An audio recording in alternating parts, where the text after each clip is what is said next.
লাগিয়ে দিয়েছে। পরের ঘাটে জেলার একটা তৃণমূলের নেতা নাম বেরিয়ে পড়তে পারে, তার কাছে পাবলিক ছুটবে, একে ধরে নিয়ে যাবে বা সিবিআই তাকে তুলতে পারে। এইরকম করতে করতে বড় নেতার কাছেও চলে যাবে। ওটা না হয় সেই জন্য বলছে আমি কেন ডুববো, সবাইকে নিয়ে ডুববো। যারা ভালো বৈধ তাদেরকেও আজকে সৌন্দর্যকে আমাদেরকে দেখাচ্ছে। আমার অনুরোধ আপনাদের কাছে, যারা বৈধ পন্থা অবলম্বন করে চাকরি পেয়েছে তাদেরকে আপনারা সৌন্দর্যকে দেখবেন না, ডিসমোটিভেট করবেন না, মোটিভেট দেবেন করবেন তাদেরকে। তাদেরকে বলবেন তোমরা লড়াই করে যাও, তোমাদের সাথে আমরা আছি। তোমরা যোগ্যতার ভিত্তিতে চাকরি করেছো, পেয়েছিলে, তোমাদের সাথে আমরা আছি। যতক্ষণ না রাজ্য সরকার তোমাদের চাকরি ফিরিয়ে দিচ্ছে আমরা তোমাদের সাথে থাকবো। এটা মাথায় রাখবেন। সমাজ তৈরি করে তারাই কারিগর। কিন্তু এটা কেন দেখলেন, কদিন আগে দেখলাম group D group C K 20,000 আর 25,000 টাকা দিয়ে বলছে কি তোমরা কাজ চালিয়ে যাও, এইসব ব্যাপার আছে। কেন বলুন তো, কেন?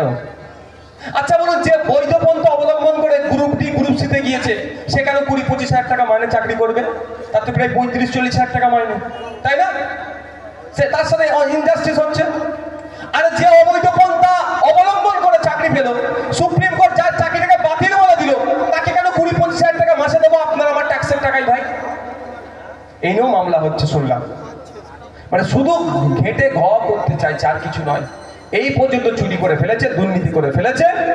দুর্নীতির হাত থেকে কিভাবে বাঁচবো সেই জন্য এইগুলো করার চেষ্টা করছে। তাই আমাদের এখান থেকে একদম স্পষ্ট বার্তা রাজ্য সরকারকে, অবিলম্বে ওএমআর শিট পাবলিক করা হোক এবং কারা কারা অবৈধ পন্থা অবলম্বন করে চাকরি পেয়েছে তাদেরকে ছাঁটাই করে আমাদের রাজ্যের যে সমস্ত ছেলে মেয়েগুলো মেধার ভিত্তিতে চাকরি পেয়েছিলেন তাদেরকে পুনরায় স্কুলে পৌঁছানো হোক। এই দাবি আমরা এই আলোচনা সভা থেকে তুলছি। আপনারা সহমত তো ভাই? দ্বিতীয় যেটা আছে বিষয়বস্তু আজকে, সেটা হচ্ছে আমাদের যে কেন্দ্র সরকার শুধু সংখ্যার জোর দেখিয়ে, শুধুমাত্র সংখ্যার জোর দেখিয়ে পার্লামেন্টে বিরোধী এমপিদের নিয়ে আসা